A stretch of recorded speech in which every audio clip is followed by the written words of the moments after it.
Hello，大家好，我係張明康。其實對於我嚟講咧，工作上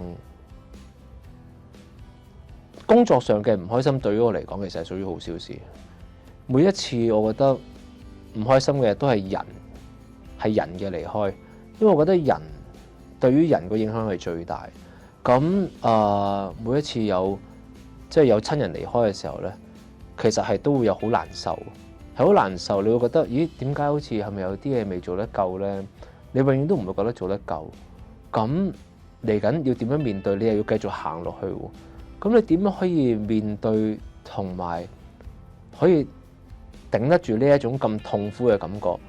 其實都係要靠自己用好正面嘅方法去諗。